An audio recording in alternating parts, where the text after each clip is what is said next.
337장.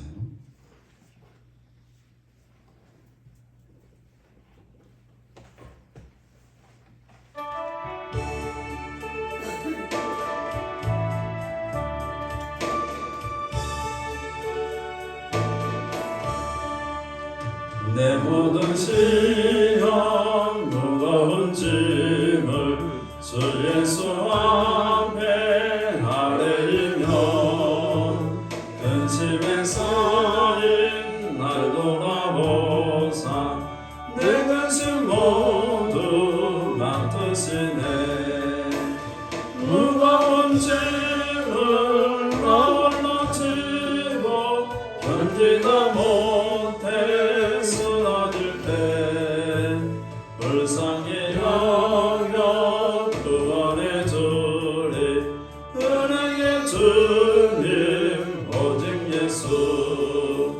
내 모든 괴로움 닥치는 환난 주 예수 앞에 아뢰이면 주께서 친히 날 구해주사 닮으신 사랑 베푸시네.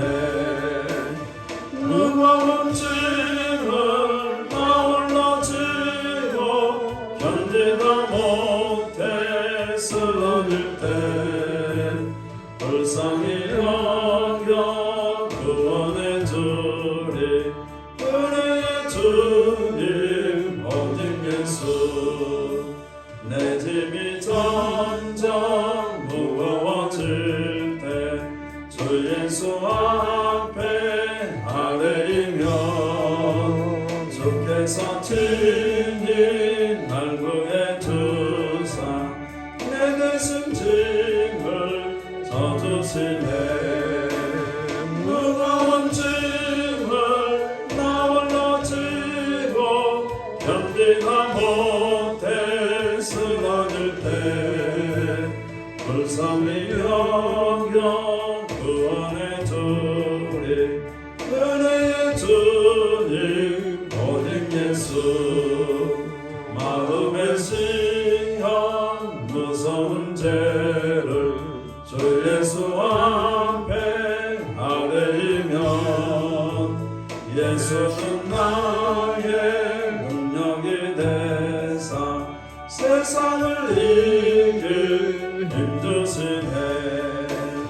무거운 짐을 나 홀로 지고 견디다 못해 쓰러질 때 불쌍히 여겨 구원해 주리.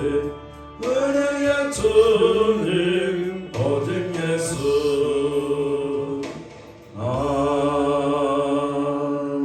아멘. 하나님 말씀입니다. 시편 79편 1절에서 13절 말씀 봅니다.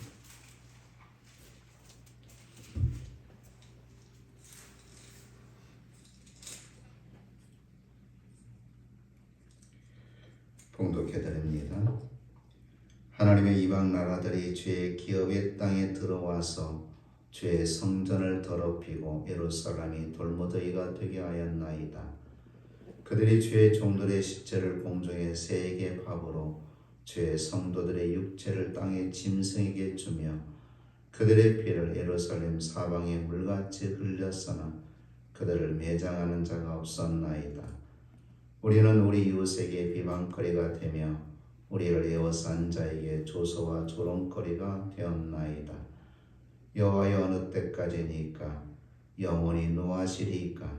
주의 질투가 불붙듯 하시리이까? 주를 알지 아니하는 민족들과 주의 이름을 부르지 아니하는 나라들에게 주의 노를 쏟으소서. 그들이 야곱을 삼키고 그의 거처를 황폐하게 함이니이다. 우리 조상들의 죄악을 기억하지 마시고 주의 긍휼로 우리를 속히 영접하소서. 우리가 매우 가련하게 되었나이다. 우리 구원의 하나님이여 주의 이름의 영광스러운 행사를 위하여 우리를 도우시며 주의 이름을 증거하기 위하여 우리를 건지시며 우리 죄를 사하소서. 이방 나달이 어찌하여 그들의 하나님이 어디 있느냐 말하나이까. 주의 종들이 피 흘림에 대한 복수를 우리의 목전에서 이방 나라에게 보여주소서. 갇힌 자의 탄식을 주의 앞에 이르게 하시며 죽이기로 정해진 자도 주의 크신 능력을 따라 보존하소서. 주여, 우리 이웃이 주를 비방한 그 비방을 그들의 품에 7배나 갚으소서. 우리는 주의 백성이요 주의 목장의 양이나 우리는 영원히 주께 감사하며 주의 영예를 대대에 전하리이다. 아멘. 본 시편의 말씀은 그 배경이 바벨론에 의해 예루살렘이 회파되던 상황을 슬픔으로 바라보면서 하나님께 구원을 호소하고 있는 내용의 시입니다. 내용을 살펴보면 1절에서 4절까지 말씀은 이스라엘의 처절함을 아뢰고 있고 5절에서 13절 말씀까지는 이스라엘을 원수의 악한 손아귀에서 구해내셔서 하나님의 영광을 드러내 주십사 하고 탄원하고 있습니다. 실로 참 신자는 자기의 유익과 명예가 훼손된 것보다 하나님의 이름이나 영광이 훼손된 것 때문에 안타까워하고 가슴 아파한다는 것이죠. 하나님께서는 오늘 본 시편의 말씀을 통해서 우리에게 무엇을 말씀하고 싶었는가를 우리 아침에는 깨닫게 되어질 겁니다. 죄에는 형벌이 따르게 된다는 사실입니다. 하나님은 까닭 없이 형벌을 주시는 분이 아닙니다. 이스라엘 경우도 마찬가지입니다. 그들이 열방으로 인하여 수치와 부끄러움을 당하고 거룩히 여김을 받았던 성도가 절두절미하게 파괴되었던 까닭은 그의 범죄 때문에 그렇습니다. 죄에는 반드시 형벌이 따릅니다. 때문에 우리는 죄의 경중에 관계없이 철저하게 죄를 멀리하고 회개해야 됩니다. 죄와 착하는 자에게 하나님의 진노의 잔이 예비되어 있다는 것을 우리가 기억해야 됩니다. 죄의 삭은 사망이다 라고 로마서 6장에 말씀하고 있죠. 궁일의 풍성함을 의지하라고 말씀하고 있습니다.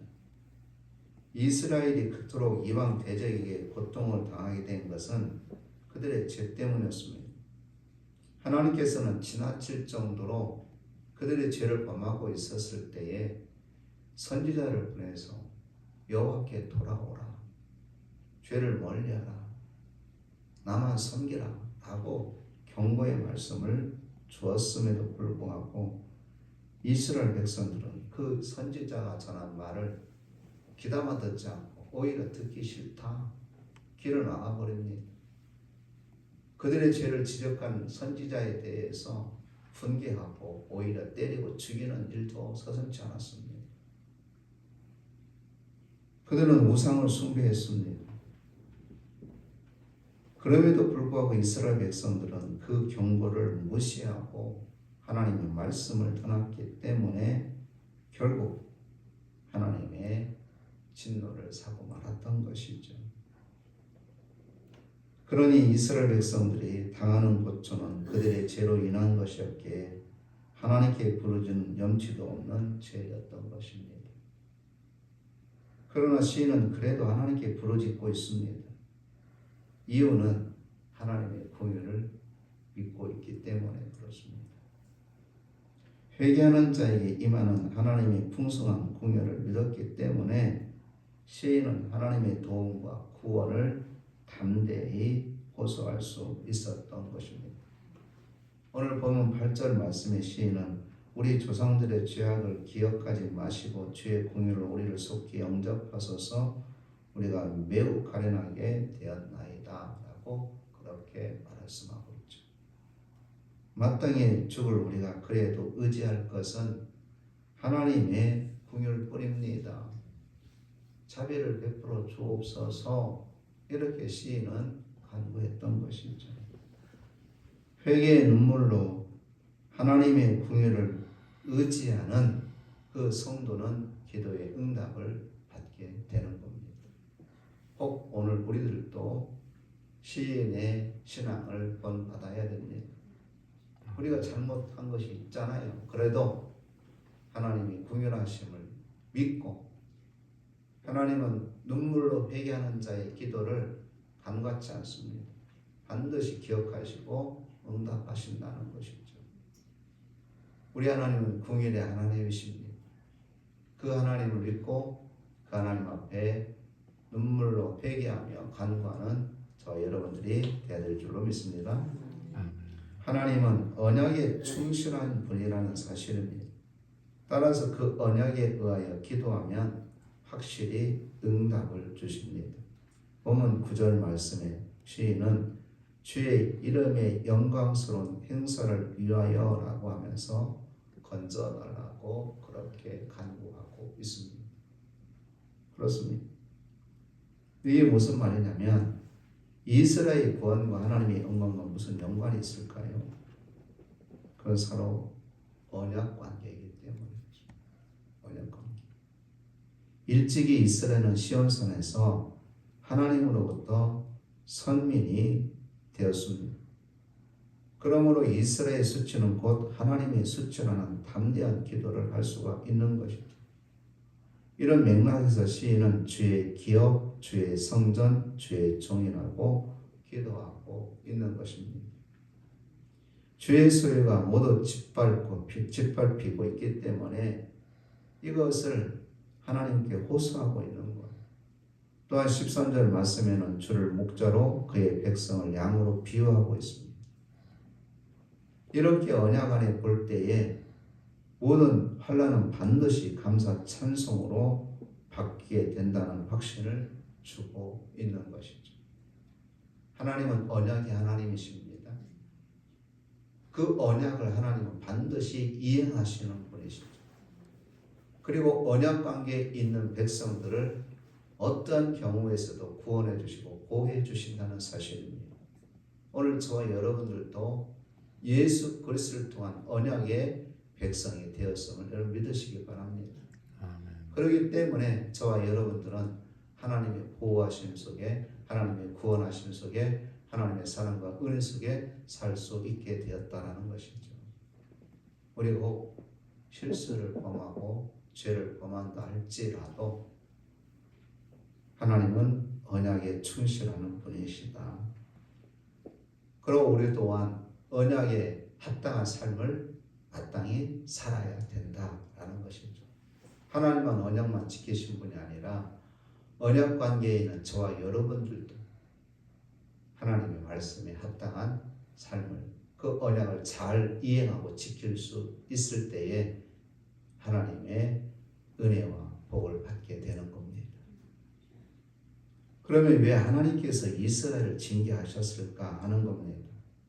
이유는 단 하나, 올바로 세우시기 위해서. 우리가 간혹 자녀들이 잘못하면 가만 내버려 두는 부분은 없습니다. 처음엔 경고하죠. 좋은 말로 할 때 들어라. 이번만은 내가 말로 경고하지만 다음에는 말로 안 돼. 그러나 여전히 우리의 자녀들은 잘못을 범하죠. 그랬을 때는 내가 너한테 뭐라고 그랬니? 내가 저번에 이번만큼은 용서해주고 이번은 안 돼. 회초리 갖고 와.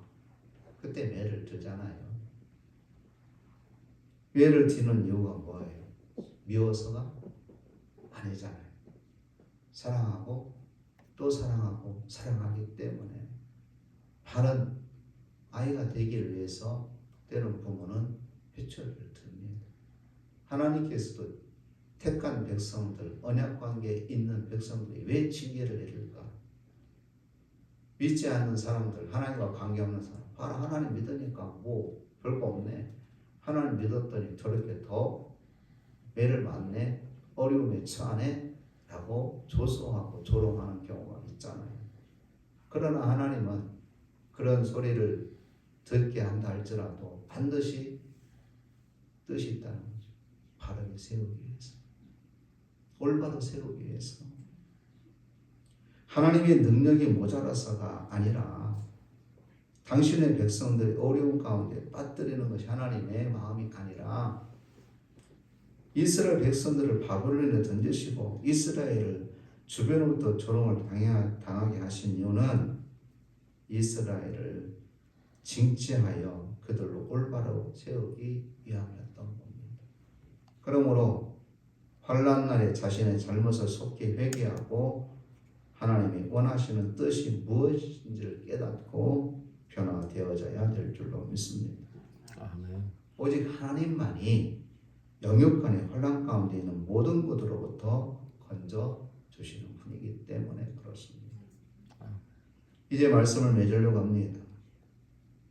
오늘 우리 앞에는 바빌론의 칼라보다 더 무서운 사탄의 세력이 항상 우리 앞에 진치고 있다는 사실을 기억해야 됩니다.